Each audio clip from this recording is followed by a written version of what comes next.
Hey, hey, hey! It is He Said, She Said, and we are back with another week of some friendly debates about things we don't agree on. How are you doing today, Dennis? I'm doing well. How about yourself? What's going on? I'm doing well, yeah. You said it was nice there today in Ohio, huh?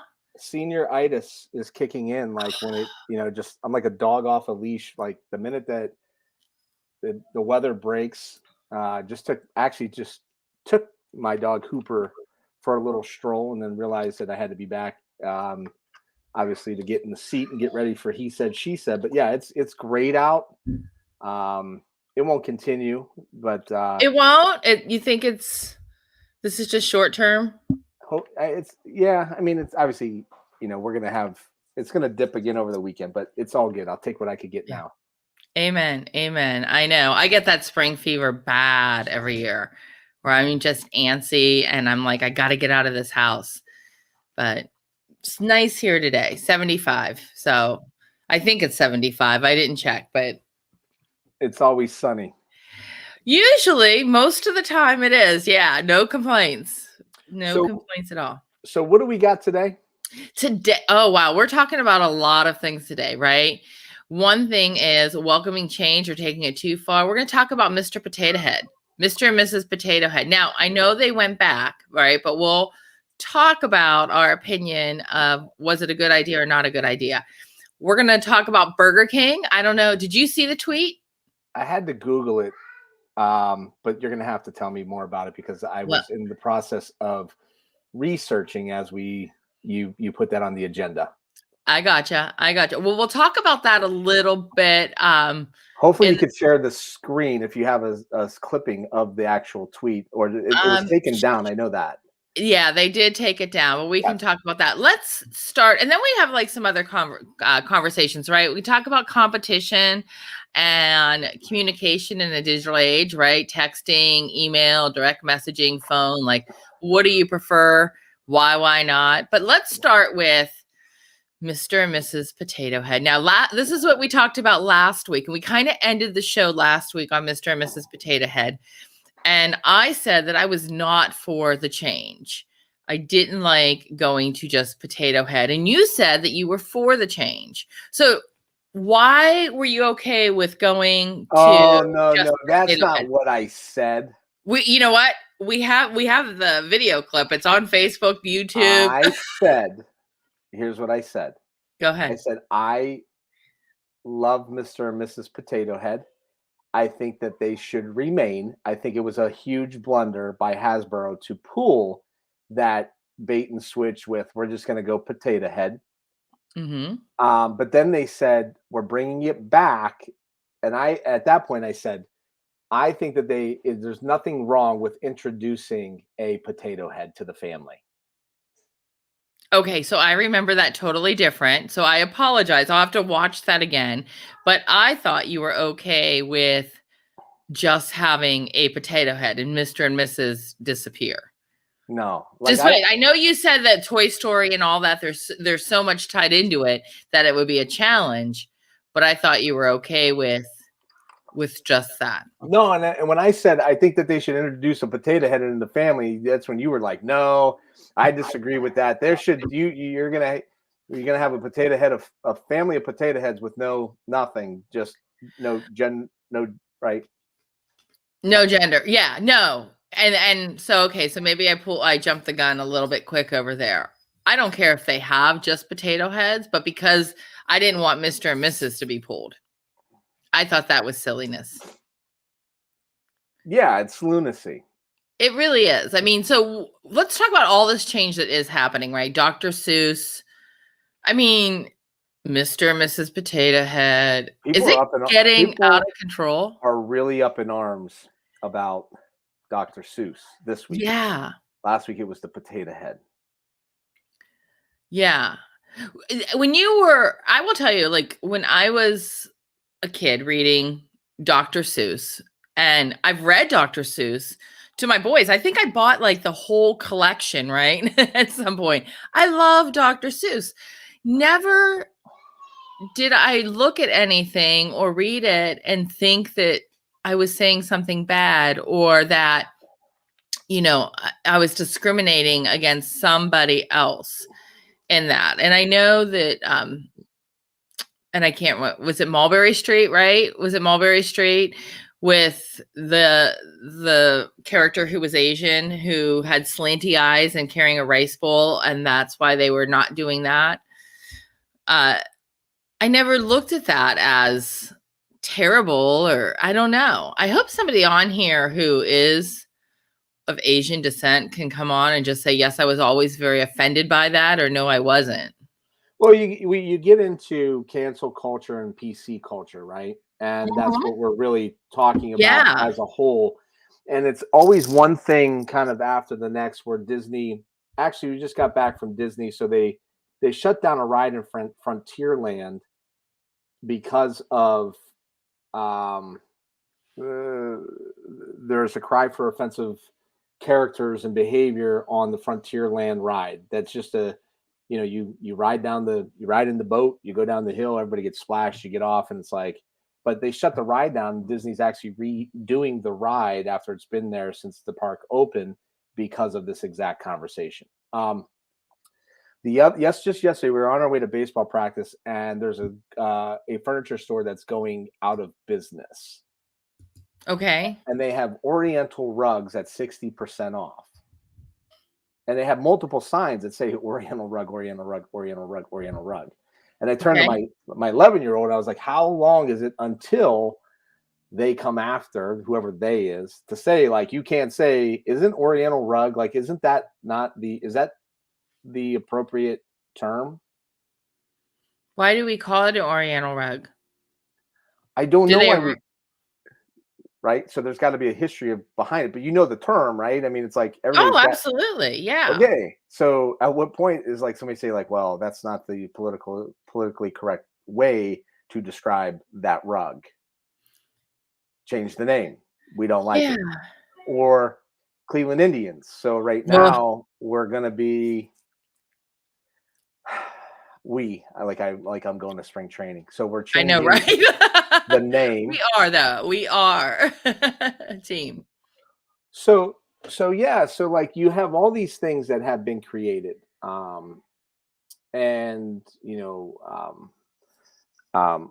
Huckleberry Finn, Tom Sawyer, derogatory racial words, used by Mark Twain. He's been honored, obviously, right? Do we strip away Mark Twain because of his use of racial terms that he used to write the book? That's what we're doing. Like, that is history, and I mean, isn't that a tool we can use to educate? I mean, this is what the world was like. I mean, that's the way people thought. That's the way people interacted. Not saying it's right, not saying it's wrong. Well, yeah, a lot of things in that particular book, I mean, it was wrong, but they didn't see it as wrong at that time. So why do we have to change history?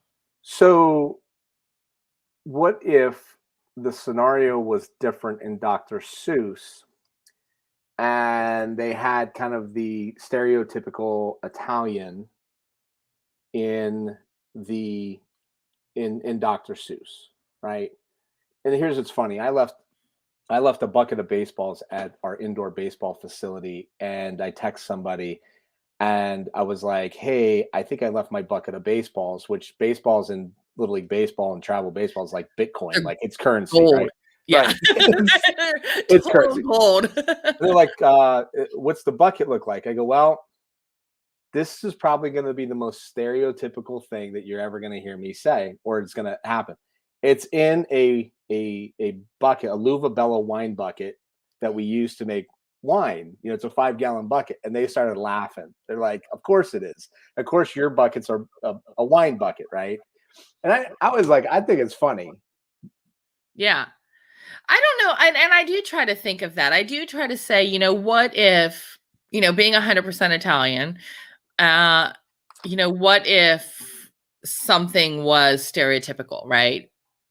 And I don't see it being offended by that. I'm actually reading a book right now. It's called Elizabeth Street, and it was recommended by somebody here in town who's from Sicily. And somebody wrote, it's a fictional book, but it's taken with a real storyline of life in Sicily and immigration when they came to the US. And I'm learning a lot about the way that Italians were treated during that time. And it's shocking to me that, but I mean, that's history. I want to learn that. I want that to be there, to learn from it, to recognize it. I wouldn't want them to take that book away because it's not how it is today and just erase it. That's exactly what was going on. So I don't know why we have to try to change history. Well, you're kind of destined to repeat that. I guess that's how the saying goes, right? You're destined to repeat history if you don't understand where you came from and what your history is and what the history that's fair. Is, right? That's fair.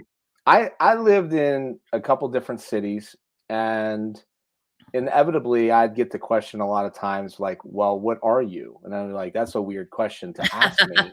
Like, I would never ask somebody else, like, what are you?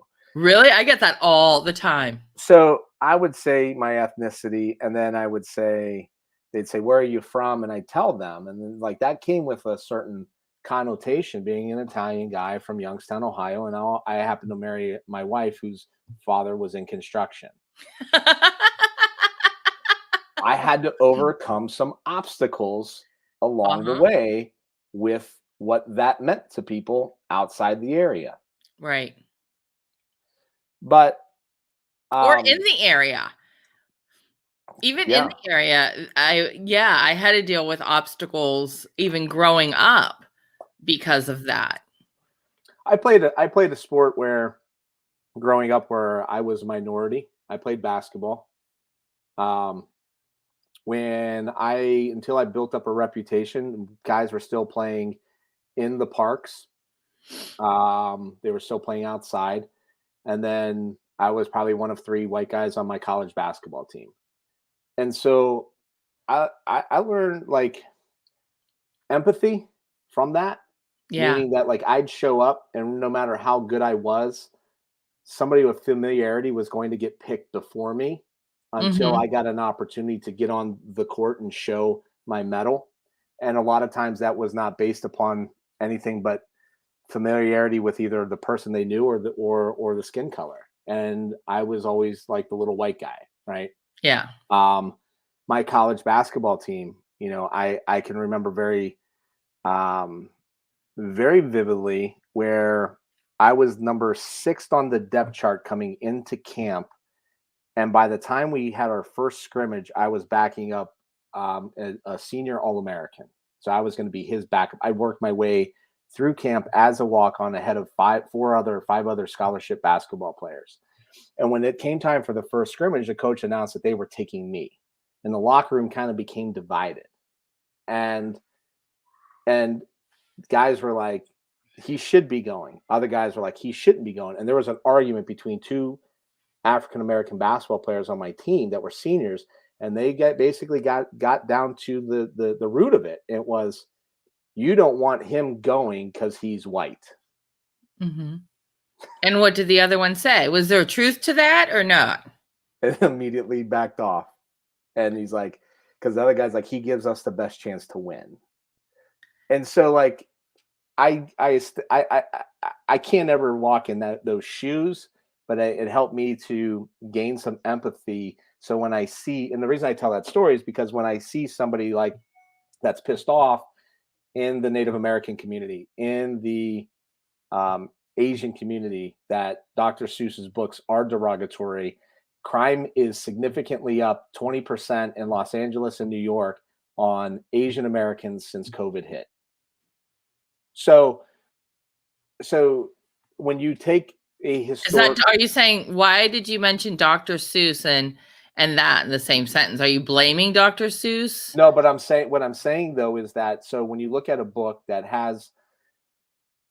portrays Asian Americans in this kind of stereotypical way that kind of represents the time period, maybe it's time to look at Dr. Seuss and say, maybe it is time for a refresh. Like maybe it's time for a rebrand, if you will, of something that we've romantically fallen in love with, that maybe doesn't portray that picture in that way. But don't you think, in the case of this Dr. Seuss book, okay, did you ever read Dr. Seuss books to your children? So, I mean, you could get more. You could take the joke out of it. The joke is, have I ever read any books to my children? have you ever read any books to your children? Yes, I have. And one fish, two fish, three fish more, something or other. Right. It's easier for me to sit down and watch the Lorax than read to them. And so the new version, right? But like in the movie The Lorax, so there is like this hillbilly family. I mean, they really, right? They all come to town when the guy sets up shop to cut down all the trees, and he has like this dysfunctional hillbilly family. I mean, and that's a derogatory term for, obviously, right? But we don't view what I just said in the same way as if we did something else, right? Okay, I hear what you're saying. My point is, though, like, and maybe you haven't read these books. I've read Dr. Seuss to my children. I can understand what you're saying in the sense that, okay, maybe the slanty eyes, the race bull, right, is derogatory towards Asians. But never did I look at it that way. I have friends who are Asian. Never did I look at them differently, nor did I ever pay that much attention to that piece of the book. It was always about the story that was being told, right? The lesson in Dr. Seuss. So why are we putting so much focus? Like, are they truly upset about this? Have they always been upset and they just have found a voice in that? And when I say they, I'm not referring to Asians. I'm referring to whomever the higher powers are that want to change this. And I just don't understand. I think that we give good energy or bad energy to what we focus on as good or bad. And right now we're focusing on it as being something terrible, where we never noticed that as terrible before. And I'm not saying that, we continue doing that, but I never looked at it before like that. And I don't think my kids ever did. There's a innocence with, I think, children that just take the entertainment value for what the book was meant to be, or the movie. Mm-hmm. Right. Right. But you have to also think about it, because like we've dealt with this with like princess movies with, Paulina watches a princess movie just to watch a princess movie. But then you get people out there, they're like, oh, well, that, woman doesn't need no man, and the strong character this and the strong characterization of that. But you have to look at certain things culturally and say, like, it becomes very eye-opening, right? So like in every Disney movie since Bambi, who gets killed? I don't know. Who gets killed? The mom. Really? I don't think I paid attention to that. Nemo, who gets eaten by the fish? That was after my time. Right? I mean, like, but Bambi, okay. Okay. I don't know. I haven't watched enough of the Disney movies at that point. And then you look at as well, right? So now you look at the dad figure in every sitcom, in every movie, in every, I don't say movie, but majority of movies, majority of sitcoms, the dad is portrayed as like some weak, non-masculine, nerdy, disrespected figure over the course of like forever. You can kind of, right? Of course you're saying that, so that's where my mind is going to. If somebody is listening or watching this on the replay, think of a show where it wasn't. You're right. There are a lot. I'm having a hard time thinking of why is that? Because. And so now this is what your kids, why is that? This is what your kids and your people see every day, right? And then we come after toxic masculinity and these things. Okay, now I see that over and over and over again, and I'm like, that pisses me off. Now there's nothing I could do to change this except represent myself but that one gets me. That one angers me. And then my kids consume this content on a regular basis. And now do they start to be like, well, is that my dad? That's how dads are supposed to be. My dad doesn't act like that, but like, right? So now you're conditioned. And so apply that same logic and that same thought process to seeing something portrayed in a movie repetitively. Think about marketing, right? Think about COVID. That's what's been pounded down your throat for the past year. And like, so the more you hear the message, the more it over and over becomes, the more it becomes the norm, the more and more people start to believe it.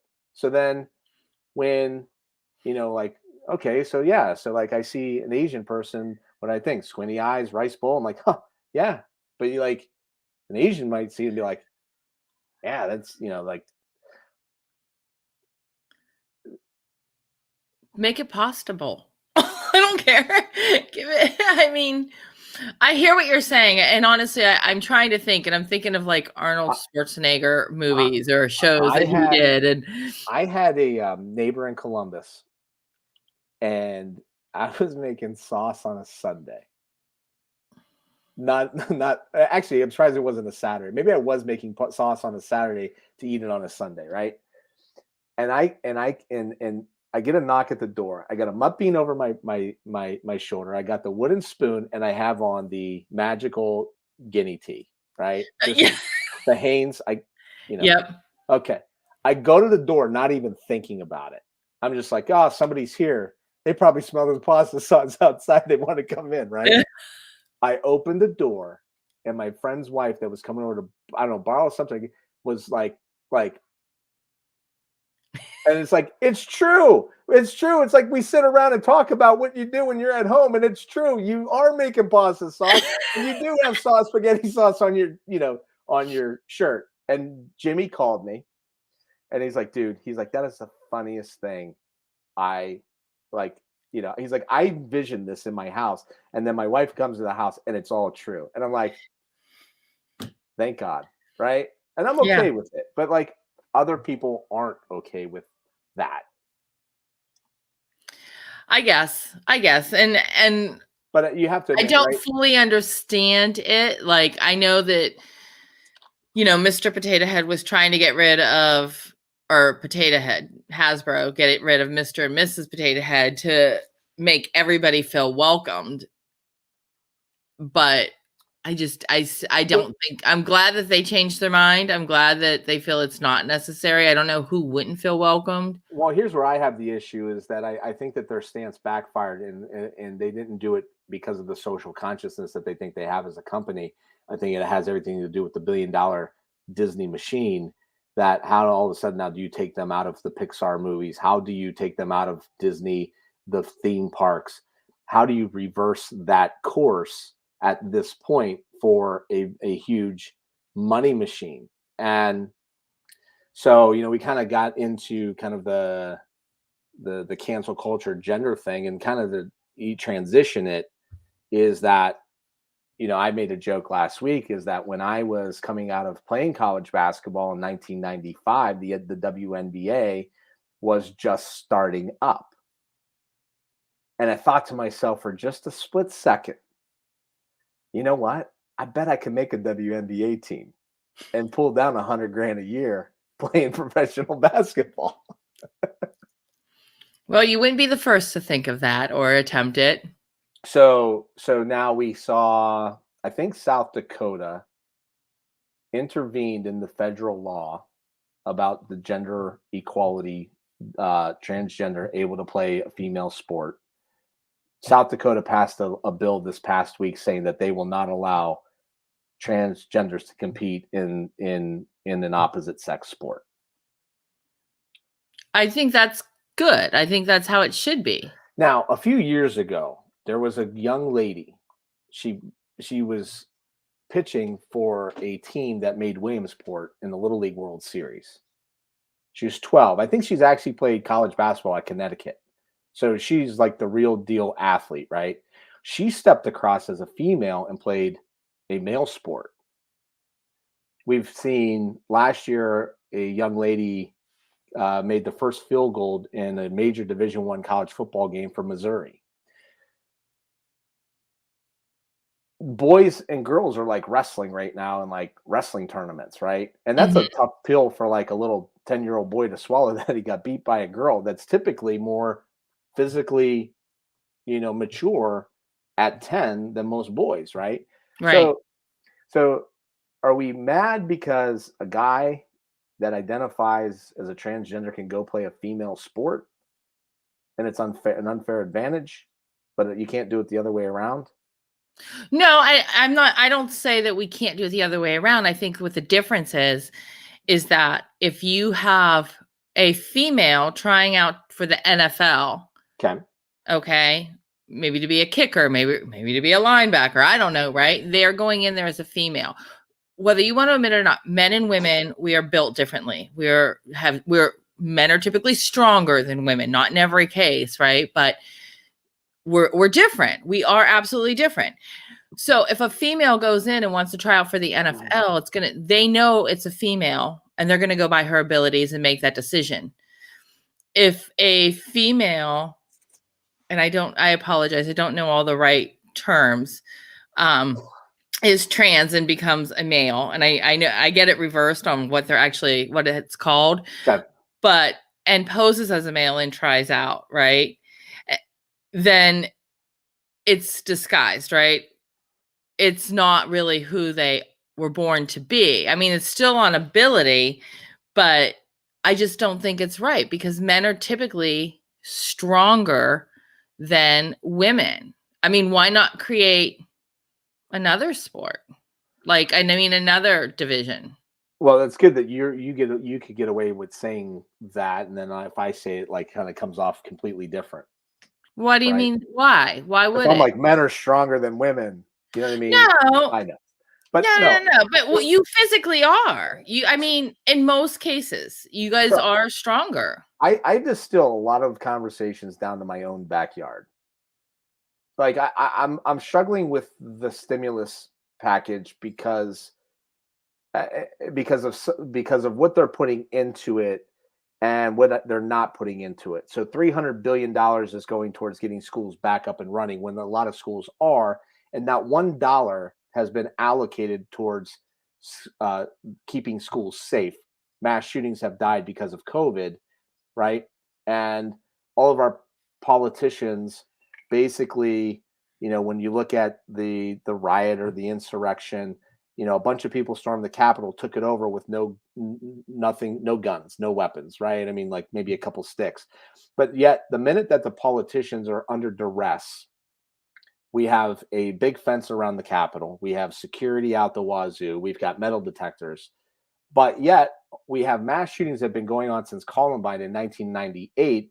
But yet, our politicians have continually failed on both sides of the aisle to try to figure out a way to keep our kids safe. And that's not with, I'm not saying take guns away. So I think about things a lot of times like, so I have a soon to be 8-year-old daughter next month. So those are the analogies, and this is how my mind works. Is like, I can talk about this on a broad spectrum, just for like, hey, here's the sake of the conversation. But I take everything back to my own backyard. So I'm like, how would I feel when Paulina goes out for cheering? Right? Everybody's cool with it. Everybody's fine with it until it's their daughter that ends up in a competition, a running race to go to state, or cheering. Your position now suddenly is eliminated through competition because somebody decided to identify masculine as a female and then ends up competing against my daughter and beating her in a sport out for a position. How do you feel about that? How do you feel about that? So um I, from a sporting perspective, it varies. Let's say a college scholarship is on the line.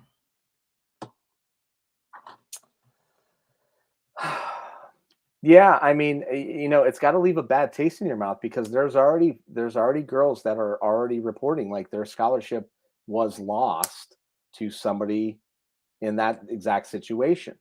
And you have to reflect back upon, how does a college coach make their money? Well, they make money by winning games and hopefully graduating people, but winning games. So obviously they're going to do right. Then not everybody's going to approach it the same way. So if there's a competitive advantage, yeah, I'd probably be pissed off. I'd probably be like, that's not right, but that's the world, right? You got beat out. Be better, be stronger, work harder, and next time you'll make it. But the minute though, not me, that some daughter of affluency or influence goes out for the cheering squad, and they're like, yeah, we're all right, and they don't make it because of that, all hell's going to break loose. They're not going to be like, work harder, train more, be better, you'll make it. Yeah, but cheering, they take men and women on cheer squads, so that keeps it open to everybody. But they would typically have like, hey, we have 5 male positions and 5 female positions. True, right. So I don't know. Can end up in that situation, and then look, like, let's not shy away from it. So like, they've made provisions that it's basically a bathroom situation. Like, okay. Yeah, and there was actually, when my boys were in high school, there was a born male transitioning to female at the school and was using the female restroom, which the school, from what I understand, was allowing because he was transitioning. But I would, and I have boys, so it really didn't impact me. But I kept wondering, what if I had girls? How would I feel about that? And I don't know. I mean, here's what I would tell you, regardless of whatever you identify as. I think it's one thing when you're of an equal age. Like, that to me is a little bit of a different conversation. Maybe to a certain point when maturity kicks in. But like, I can't ever justify my kids being in a public restroom with another adult that doesn't have that obviously is not a caretaker or a family member, right? So like, whatever you identify with, it's just creepy to me to think that like my 10-year-old boy could be in a public restroom and there's an adult in there, male or female, or whatever you identify as. If they're in school, that's. But to take it one step further, like, it's super creepy to me that somebody identifies, a male that identifies as a female is going into a girl's bathroom with my 8-year-old daughter. Like, inherently, that just feels very off. Mm-hmm. Interesting. I'd love to hear comments from other people. Let's shift gears a little bit. Let's talk about Burger King. I know you didn't see the tweet, the actual tweet. By the way, not to get us off debate, but are you on the chicken sandwich craze? What the hell are you talking about? I don't know what this is. Is this trending? Like, is it a TikTok? Like, what is this? It is in the Schiraldi house. Oh, it's. I'm like, is this a TikTok thing? Did I miss? We have ongoing discussions about chicken sandwiches at ChickfilA, Popeyes, or KFC, like just epic conversations around it, and we're talking fast food, so that's what brought that to fruition. But I do have a personal story about Burger King to make this all relevant. So 8 years ago, when I did start my business, not a plug for Friday's interview, but that's right. I contracted a company that again, Gorilla Glue. I was selling social media listening software 8 years ago. And one of the clients that I actually was required to try to work with was Burger King, based out of Miami. I just remember that as you sent that tweet over, I was like, I was calling on Burger King to put our technology stack for social media listening into Burger King 8 years ago. So what happened? Well, International Women's Day, right? Was Yeah. this week. Yay, go girl, girl power. And Burger King tweeted, "Women belong in the kitchen." Now, what they meant, don't nod your head. Yeah. They deleted that? They took that down? What I think they Why? should look it up because it backfired. It totally backfired on them. Come What on, they man. meant My was wife's had 4 kids. She's in the kitchen barefoot. No, I'm joking. I do all the cooking. I she's do all gonna the hit you in the back cooking. of the head with a pan, is what she's gonna do. I do all the cooking in our house. Women belong in the kitchen. So, but what they were taught, what the point of it is that 20% of the chefs are women. Came out of Burger King in UK. So most of the chefs are men, and they were trying to come up with something with women should be more. Women can be chefs too, right? This topic right now, I suspect that there's some limitations to the sharing. This would start an absolute prison riot, and I know that there's a ton of women that would jump on this topic right here, engagement wise. So if there's even one person, let me share this because this is funny. I find this to be hilarious. But go ahead, continue. So the point of the tweet was that they wanted to bring attention that only 20% of the chefs in the UK kitchen are women. And they wanted to change that by bringing awareness and also by awarding culinary scholarships, right? So this was the purpose of Women Belong in the Kitchen. It was not meant to be derogatory or the way you kind of said, right? That poor Joanna's barefoot and pregnant in the kitchen. It was to encourage, they want to give out culinary scholarships, but that was their tweet and it totally backfired. It backfired so much that they ended up taking it down. They removed the tweet. First question is this. In this environment, not this one, but in that environment, in the corporate environment, how does that happen? Because there's not a decision being made in a vacuum by one person. Like there are marketing people, there's departments, there's oversight, there's legal, regulatory, and legal. And it went through a lot of hands for somebody to say, huh, you know what? I don't think that's a good idea. You know, Bud Light, several years on the Super Bowl commercial, said they're up for anything. We're up for, right? The motto of the commercial was up for anything. Hashtag up for anything. Okay. With beer and getting like, right, and inebriated. And they're like, the tagline was like, we're up for anything, which was then like, oh yeah, we're up for anything. So that's the first mind-blowing part of this. But why take it down? Because of the backlash. And I started reading some of the tweets.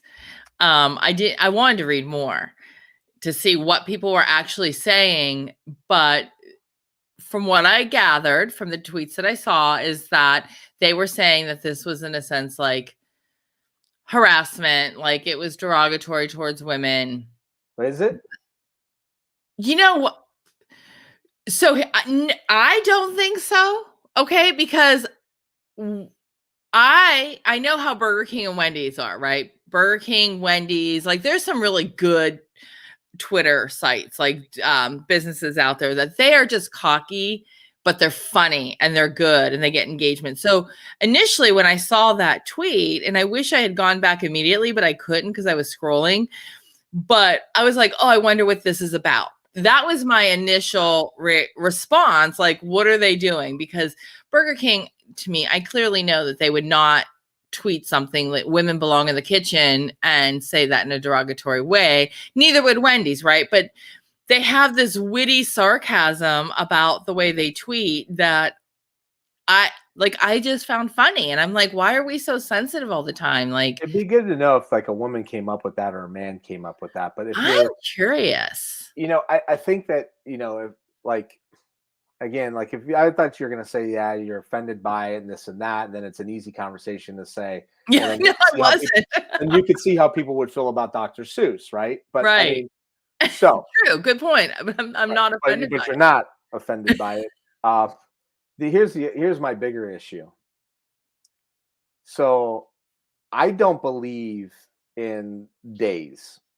I don't believe in, like, this is why it's so challenging for me to like actually sit down and have this 8-year business anniversary conversation. And small part of me realizes that I got better at celebrating wins and wasn't really ever good at that. But I don't believe in days. And here's why. Like, if you go back and out and you look at like the body of work, like my businesses have always been like 70-80% female dominated sports. Like, we like the major contributors to the speakers, have always been female. It's because we're better. And I'm diversity. kidding. I'm joking. Don't start like bashing on me. I'm kidding. And diversity, right? Right. And so like I don't feel like a day or a month. Like I this is just every day, like we get up and we're celebrating people of like all abilities that earn it. And we like, do I have to take a special day to acknowledge, it's National Meatball Day? Today, if you look it up, there's a day today. Like, everything. the other day was like Employees Day. Like, if you have to celebrate Employees Day, what are you doing the other 364 days a year that you're not celebrating your employees? Or International Women's Day. Like, what are you doing the other 364 days out of the year that you're not celebrating men and women the rest of the year? Like, do we actually have to take a day to celebrate the day? Like, I just think it's completely ridiculous that there's always a day. There's Pet Day. There's Boss Day. Oh, I hate Boss Day. Boss Day is the worst. I love Boss Day. I have the best boss in the world, so I celebrate the heck out of her. Every day. Every day I do, yeah. You know what? It's fun. It's lighthearted. It's fun. I mean, but I can absolutely see, it's is the Me Too movement still a movement? I have absolutely no idea. I'm sure it is. We just haven't heard about it. I mean, were there like, I guess there was obviously a ton of women that were all mad and up in arms about the fact that Burger King says like, you belong in the kitchen. I mean, that sent you back like 30. That sent you back to Archie Bunker days. It's silly. I mean, when did we really get so soft though? When have we been so offended about everything? The internet? Why are we so offended by everything? Like, is it social media? And the reason I say that is because everybody's got an opinion and everybody's got a voice, for better or for worse. So now we're just peering into the barbershop conversation or the, get stereotypical girls over wine or the beauty shop. And now we're just putting that out at scale and we're seeing into the minds of people. Like, so I don't blame social media. I blame the individuals that have the ability. Is that it? Is it, media driven? How did we come to this, culture of that? Like, everybody's just always so offended by everything. I don't know what the source is. I don't know if we are so offended because of social media or if it's because of parenting, right? I mean, our parents wanted to give us a better life than they had. Their parents wanted to give them a better life. Our children, we want to give our children a better life. So we've become softer. Everybody gets a trophy, right? Everyone's a winner. Nobody loses. Is that why now we're like, oh my gosh, that offends me? Oh my goodness. Don't say that. That hurts. I don't get it. Like, I don't know. I think it could be social media because those things are two variables happening at the same time. But I don't know. Parenting or social media? Is it? All right. So I will say this. I feel like we're in a better place than when we grew up to be accepting of, we just did a webinar last week for we brought in a speaker to talk about autism, world renowned, and I'm not proud of this, but like when I can remember growing up in the 80s, like kids were brutal, Right. right? Um, there's a kid that we grew up with, he stuttered. Well, guess what happened? He got made fun of. I Right. mean, like, I laugh about it now, but like that's cruel. And then Right. if Absolutely. there were kids, I can honestly say though, I remember a kid in my neighborhood had Down syndrome and he was getting picked on, and my dad yelling at all the kids that were picking on him. So inherently, like we were That's raised. terrible. You guys It were really mean. I wasn't picking on him, but I'm just saying there was a lack of sensitivity, right? So there was the Archie Bunker mentality. There was the, hey, you know what, Deanna? Like, yeah, women do belong in the kitchen, right? That's the generation that we kind of grew up in, and you just kind of like were like, you just shrugged it off. And now we got to a point where we know that that's not acceptable. It's equal footing. It's like, right? It's all these things that I think you preach about a lot of times, in gender equality and pay and all these things. And we're getting there still, and we got there. And there's these concessions that I think were made along the way that we just don't know where to draw the line. Like, you don't stand for women belong in the kitchen. Oh, I would totally stand for women belong in the kitchen, and all the men can make all the money and be like, go back. Like, I'm about like, listen, I'm about women empowerment. I am about equality. Not, we are different, but equal pay. But I'm also very old fashioned, old school. So I do believe in the stereotypical men and women rules, right? I don't know what you want to call it. But that's Um, not like, I do believe that stereotypical. the man is the house. And I go back, I guess, to biblical things of what I believe. But I hear what you're saying. But that's not And that's not that's not typical in 2021. no, it doesn't. I don't have to believe in No, something because it's typical. I'm just saying that you think that, like you said the words, the typical The thing. It's Okay, the atypical now. 50s typical. The roles, And that was, right? by the way, Temple Grandin spoke last week on the webinar. We'll have it available on demand. And one of the things that she said, she didn't shy away from her 50s upbringing. She's like, that was a very good upbringing. And you should take the good things, right? So there's a lot Absolutely. of minorities right now. They're like, oh, the 50s were great for you, but they weren't exactly great for us, right? Until we Right, got to the right, civil rights movement. But the point was that the neighborhood raised the kid. Everybody had a say in the discipline. It wasn't done in a mean way. You corrected kids, and it was okay. And that's right. how I am. You come to my house, I have rules. And if you don't like them, you could go back to your house. Like, right. But like, she's like, skilled trades. Like, we need to get back into that. We need to limit screen time. Like, a lot of the common sense things. I would say there's so many houses that are out there, and maybe it stems back then from the book, from the TV show, that females are really the dominating factor in the dominating figure in the house.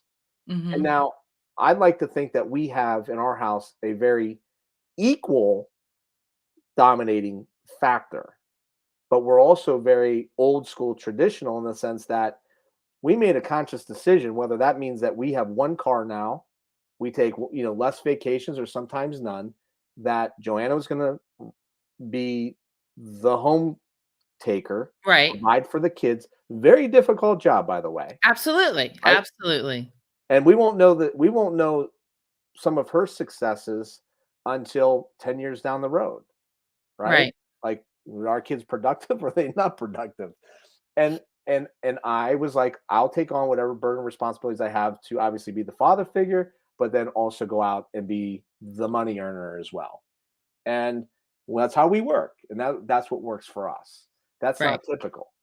When it when it I comes to agree, I agree. So maybe me using the word typical wasn't the best choice of words. when it comes to Traditional is what I dis probably should have said. when it comes to discipline in the house, I'm typically the guy, like, I lay the heavy hand, Yeah, and I was the softie.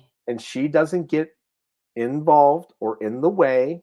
She lets me handle that. And then she'll, I'm like, look, you're there to help build them back up. Like, if they need a shoulder to cry on, that's you. But Yeah. like, 10-year-old problems become 16-year-old problems. And if you think that I'm being a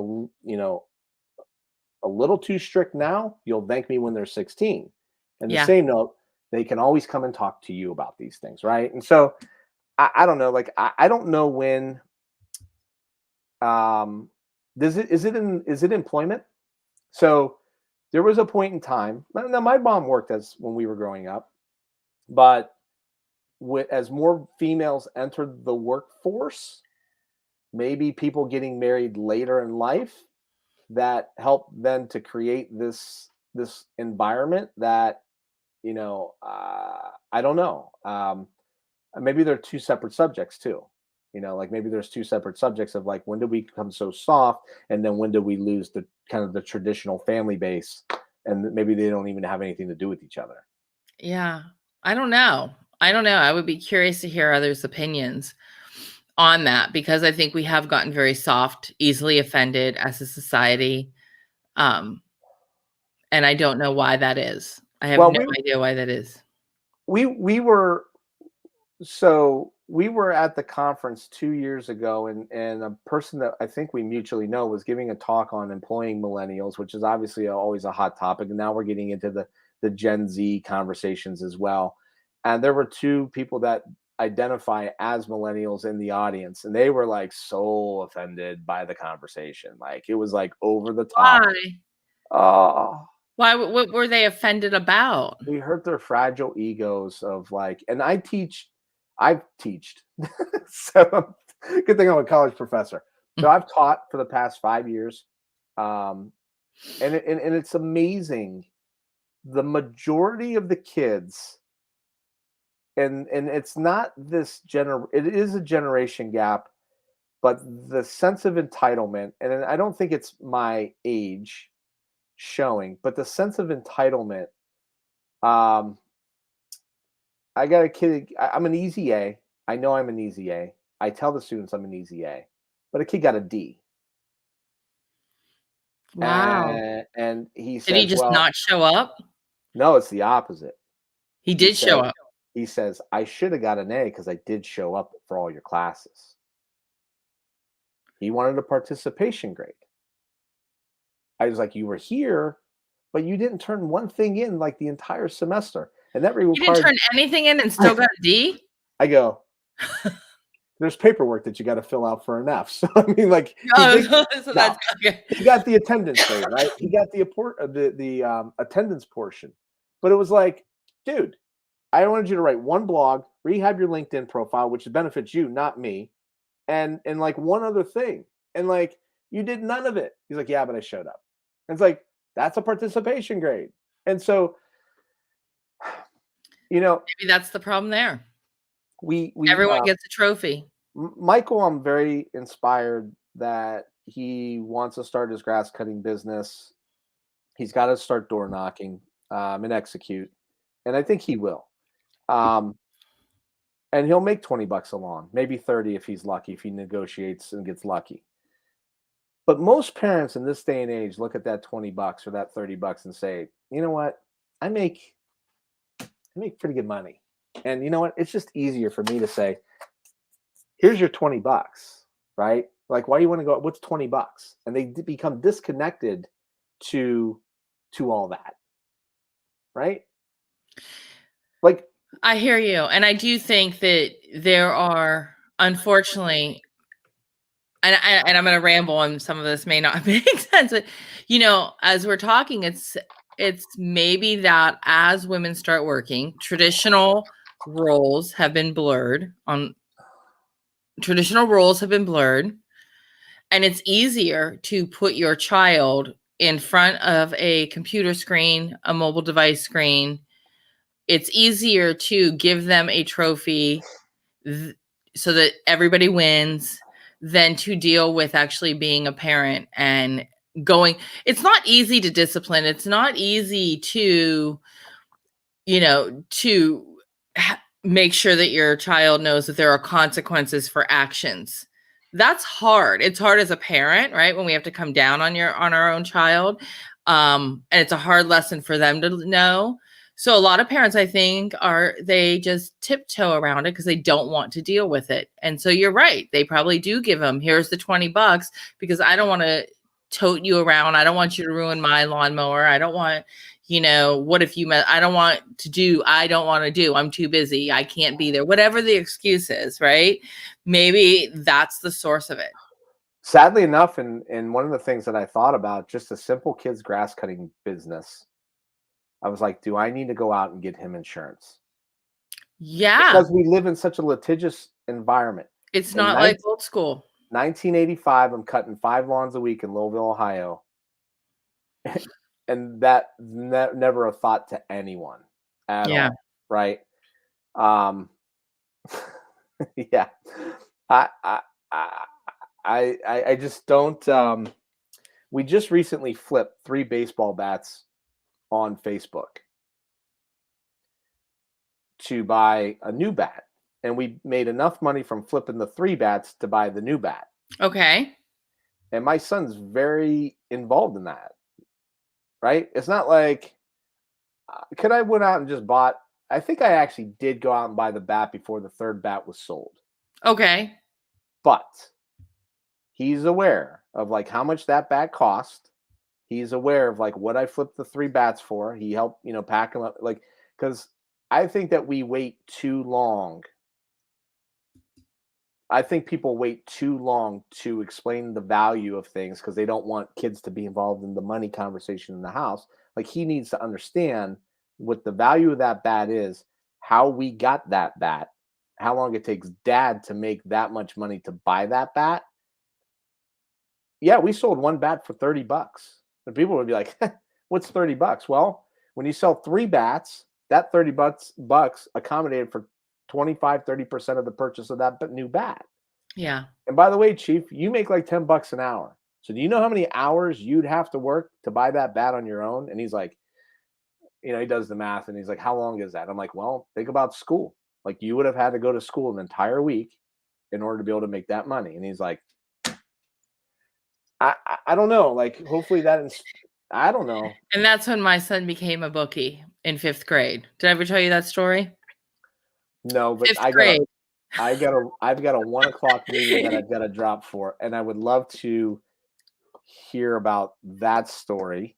We'll have to pick that up next week. But yes, he wanted an iPhone, so the school called me to tell me he was taking bets. Interesting phone conversation.